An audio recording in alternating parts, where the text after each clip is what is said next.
তুমি ডাক দিয়েছ কোন সকালে, কেউ তা জানে না। তুমি ডাক দিয়েছ কোন সকালে, আমার মন যে কাঁদে আপন মনে, কেউ তা মানে না। তুমি ডাক দিয়েছ কোন সকালে, কেউ তা জানে না।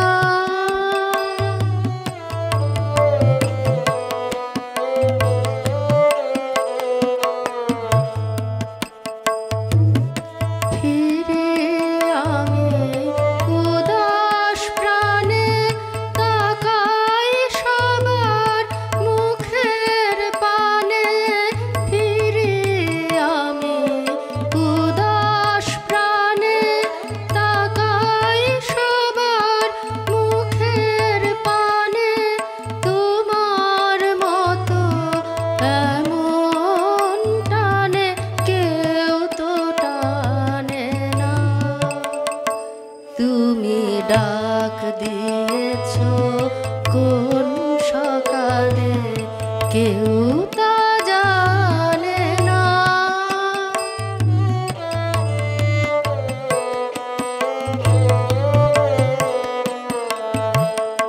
বেজে ওঠে পঞ্চমে স্বর, কেঁপে ওঠে বন্ধ এ ঘর।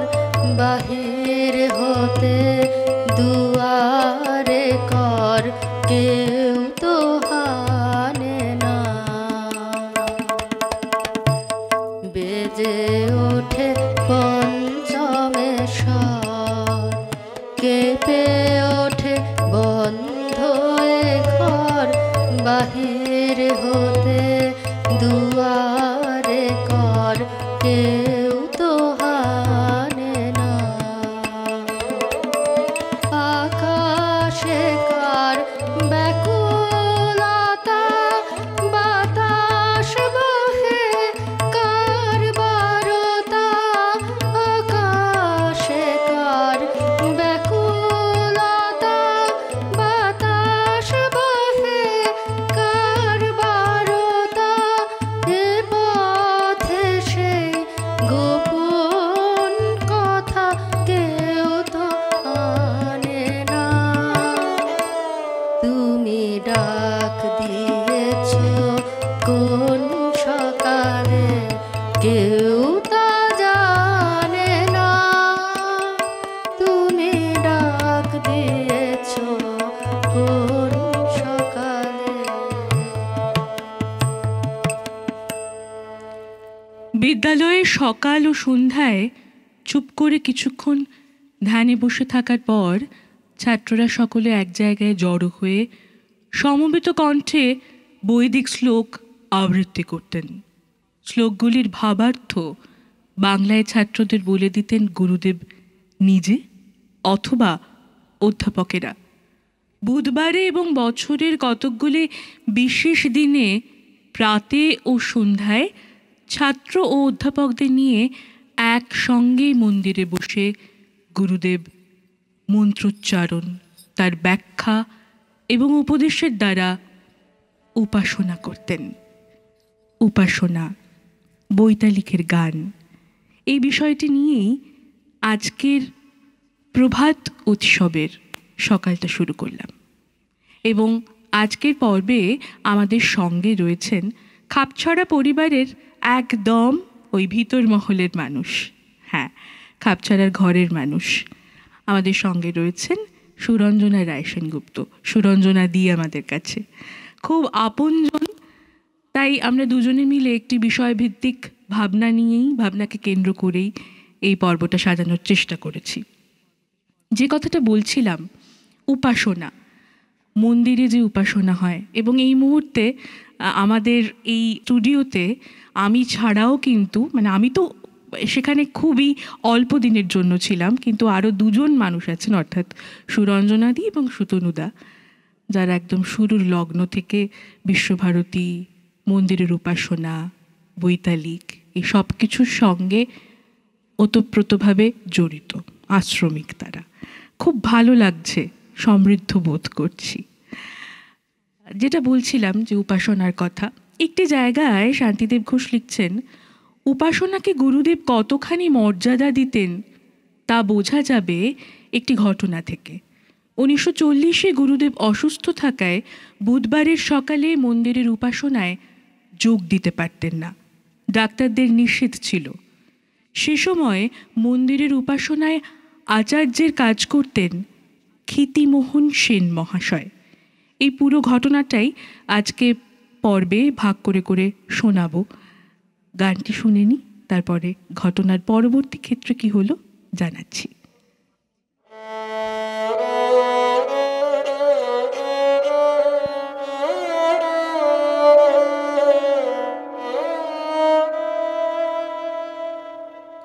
গানের সুরের আসন খানে পাতি পথের ধারে ও গো পথে, ও গো পথে তুমি এসে বসবে বারে বারে। গানের সুরের আসন খানে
সকালে মেঘের ছায়া লুটিয়ে পড়ে বনে, জল ভরেছে ওই গগনের নীল নয়নের কোণে। আজ সকালে মেঘের ছায়া লুটিয়ে পড়ে বনে, জল ভরেছে ওই গগনের নীল নয়নের কোণে। আজ গেলেম নতুন বেশে তালের বনে মাঠের শেষে, আজ গেলেম নতুন বেশে তালের বনে মাঠের শেষে। অমনি চলে যেও না কো গোপন সঞ্চারে, দাঁড়িয়েও আমার মেঘলা গানের বাদল অন্ধকারে। গানের সুরের আসন খানে পাতি পথের ধারে, ও গো পথিক, ও গো পথিক তুমি এসে বসবে বারে বারে। গানের সুরের আসন খানে। সাধু সাধু। যে সময় গুরুদেব অসুস্থ ছিলেন এবং ডাক্তারের নিষেধ ছিল মন্দিরের উপাসনায় যাওয়ায়, সে সময় বিশ্বভারতীর একদল ছাত্রছাত্রী এবং কিছু অধ্যাপক মন্দিরের উপাসনায় যোগদান করা বন্ধ করেন। তাঁদের যুক্তি ছিল এ যুগে এসবের প্রয়োজন আছে বলে তারা বিশ্বাস করেন না। সংবাদটি গুরুদেবের কানে পৌঁছলে তিনি খুবই বিচলিত হয়েছিলেন। গ্রীষ্মের ছুটির পর বুধবারে মন্দিরের উপাসনা শুরু হলো, কিন্তু বয়স্ক ছাত্রছাত্রী এবং কিছু অধ্যাপক পূর্বের ন্যায় উপাসনায় যোগদানে বিরত থাকেন। 24শে জুলাই ছিল বুধবার। সেদিন আমি মন্দিরে যাই বেশ কিছু আগে। শান্তিদেব ঘোষ লিখছেন, তখনও আর কেউ আসেননি। বসে এসরাজের সুর মিলিয়ে নিচ্ছি। ছাত্রছাত্রীদের গানের সঙ্গে এসরাজের সঙ্গত করতে হবে। হঠাৎ দেখি গুরুদেবের গাড়ি মন্দিরের পশ্চিমের দরজার সামনে। এরপর কি হলো পরের গানের পর বলছি।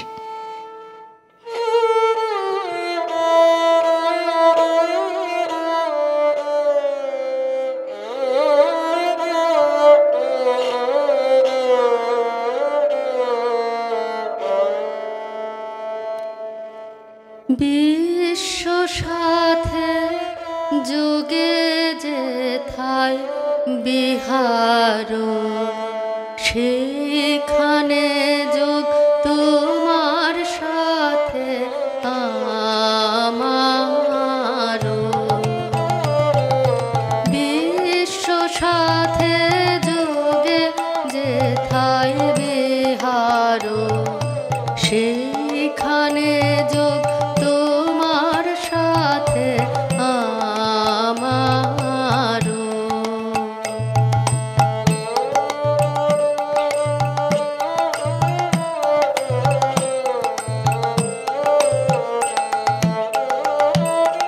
নয় গো বনে নয় বিজনে, নয় গো আমার আপন মনে।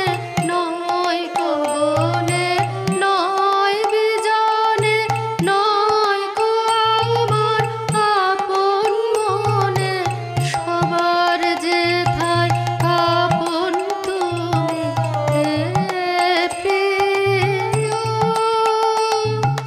সেথায় আপন আমারও। বিশ্ব সাথে যোগে যেথায় বিহার,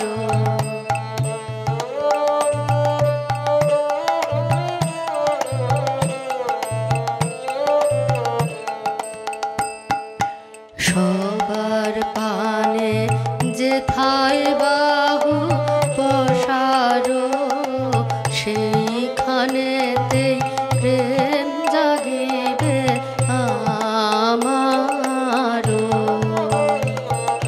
সবার পানে যেথায় বাহু পসারো, সেইখানেতেই প্রেম জাগিবে আমারও। গোপনে প্রেম রয় না ঘরে, আলোর মতো ছড়িয়ে পড়ে। গোপনে প্রেম রয় না ঘরে, আলোর মতো ছড়িয়ে পড়ে। সবার তুমি আনন্দধর হে প্রিয়, আনন্দ সেই আমারও। বিশ্ব সাথে যোগে যেথায় বিহার, সেখানে যোগ তোমার সাথে আমারও। বিশ্ব সাথে যোগে যেথায় বিহার। শান্তিদেব ঘোষ আরও লিখছেন, আমি যন্ত্রটি রেখে তাড়াতাড়ি এগিয়ে চলেছি গুরুদেবের দিকে। সুধাকান্ত রায়চৌধুরী গাড়ি থেকে দ্রুত বেরিয়ে এসে বললেন, গুরুদেব আজ কোনো কথাই শুনলেন না। তিনি মন্দিরে উপাসনা করবেন বলে জোর করেই চলে এসেছেন এবং জানিয়েছেন আজ যে তিনি উপাসনা করবেন একথা কাউকে যেন জানানো না হয়। আমাকে গুরুদেবের কাছে থাকতে বলে তিনি দ্রুত চলে গেলেন। উদ্দেশ্য গোপনে সংবাদটি সর্বত্র পৌঁছে দেওয়া। গুরুদেব গাড়িতে বসেই অপেক্ষা করতে লাগলেন। তাঁকে নামতে নিষেধ করলাম, কারণ উপাসনার সময়ে তখনও খানিকটা দেরি ছিল। উপাসনার প্রতি সকলের অবহেলার মনোভাব লক্ষ্য করে তিনি বললেন, তাঁর শক্তিতে যতদিন কুলোবে ততদিনই তিনি মন্দিরের উপাসনার দিনে আসবেন। উত্তরায়ণের বাড়ির প্রাঙ্গণে বুধবারের উপাসনার প্রস্তাব পেশ করি, কিন্তু তিনি কিছুতেই তা গ্রহণ করলেন না। ইতিমধ্যে সংবাদ পেয়ে বড় ছাত্রছাত্রী ও অধ্যাপকগণ আসতে লাগলেন। পাঠভবনের দল যেমন নিয়মিত আসে তেমনই এসে গেল। উপাসনার সময় হওয়া মাত্রই তিনি গাড়ি থেকে নেমে মন্দিরে প্রবেশ করে সেদিন যে ভাষণটি দিয়েছিলেন তা সংক্ষিপ্তকারে বিশ্বভারতী গ্রন্থে শেষ বক্তৃতারূপে মুদ্রিত হয়েছে। তারিখ 8ই শ্রাবণ 1347। সেদিন গুরুদেব অত্যন্ত জোর দিয়েই যা বলেছিলেন তাকে বলা চলে যুগের প্রতি সতর্কবাণী। গান শুনে তার বক্তৃতার সংক্ষিপ্ত আকারে যে প্রকাশ খানিকটা পড়ে শোনাব।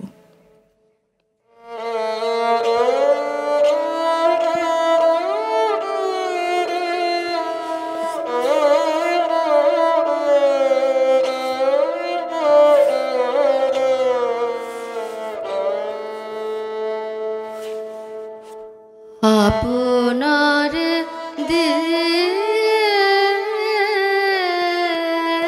রচিলের কে, আপনার আবরণ খুলে দেখদার অন্তরে তার আনন্দ নিকেতন।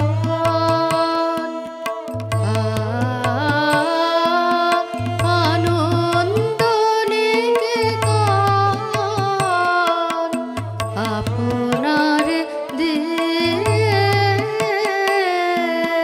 রচিলের কে, আপনার আবরণ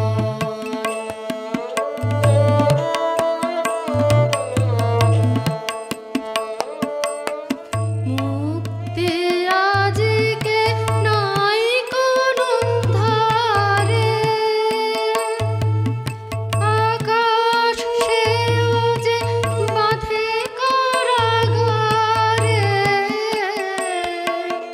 মুক্তি আজকে নাই কোনো ধারে, আকাশ সেও যে বাঁধে কারাগারে। বিষ নিঃশ্বাসে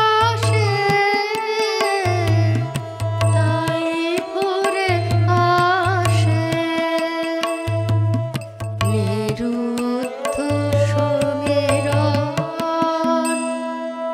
খুলে দেখদার অন্তরে তার আনন্দ নিকেতন।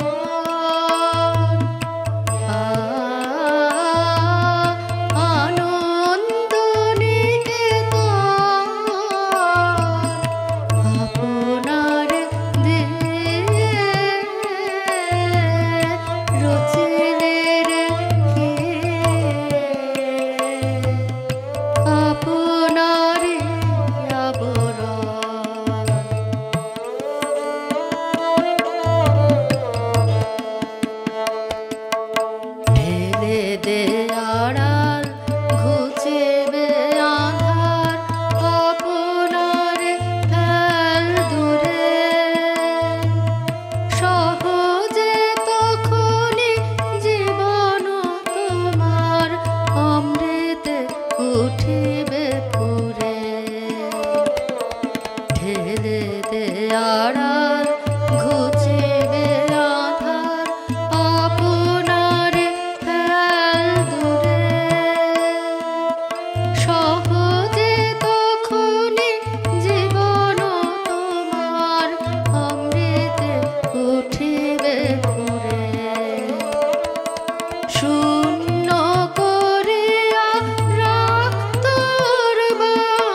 খুলে দেখ দ্বার, অন্তরে তার আনন্দ নিকেতন।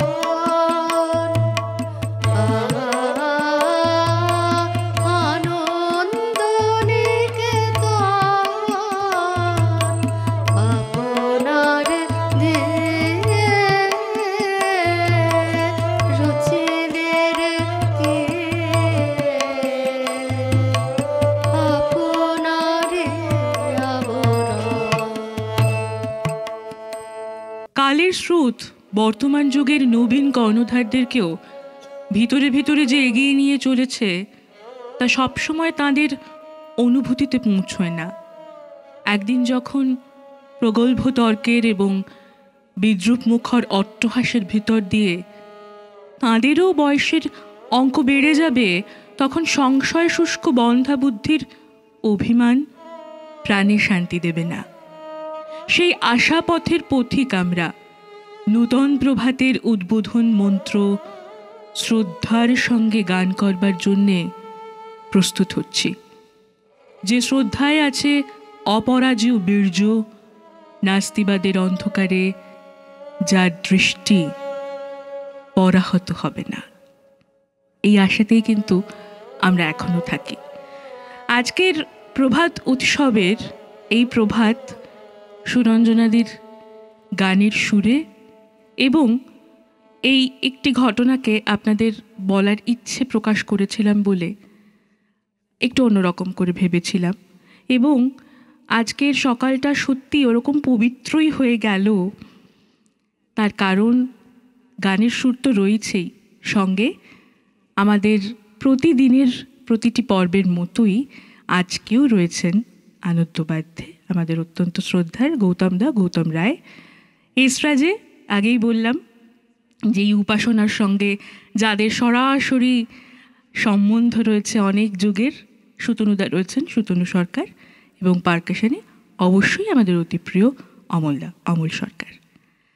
আজকের সকালটা একদম অন্যরকম ভাবে কাটালাম। তোমার গানে যাব, তবে এতক্ষণ গুরুদেবের সঙ্গে জড়িত উপাসনার একটি অভিজ্ঞতার কথা শুনলাম। তোমার গান দিয়ে শেষ করবো আজকের অনুষ্ঠান। ছোট্ট করে যদি তুমি একটু বলো যে যখন তোমরা পাঠভবনে পড়তে, যখন নিত্যদিন উপাসনায় যেতে হতো বা বৈতালিকের গান গাইতে যখন যেতে, কোনো একটা ছোট্ট মুহূর্তের কথা বলো যেটা আজও মনের মণিকোঠায় থেকে গেছে।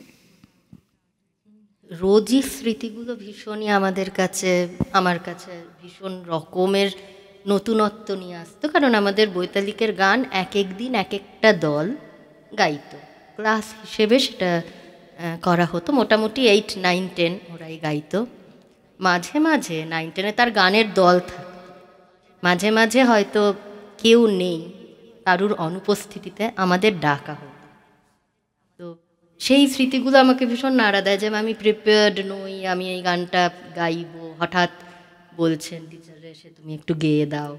এই স্মৃতিগুলো ভীষণ, আর জায়গাটা তো একটা ভীষণ সুন্দর। ওই 6টা, 6:30টার সময় ভোরবেলায় সিংহসদনের সামনে এক একটা ক্লাস এক একটা লাইনে, আর অফিস রুমের বারান্দায় আমাদের গানের দল দাঁড়াতো। মন্ত্রোচ্চারণটা হয়ে যাওয়ার পর তারপরে আমরা সেরকমই একটি গান আমি শেষ গান রেখেছি। গান শুনতে শুনতে আজকের পর্ব আমরা শেষ করব। দেখা হচ্ছে আগামী রবিবার।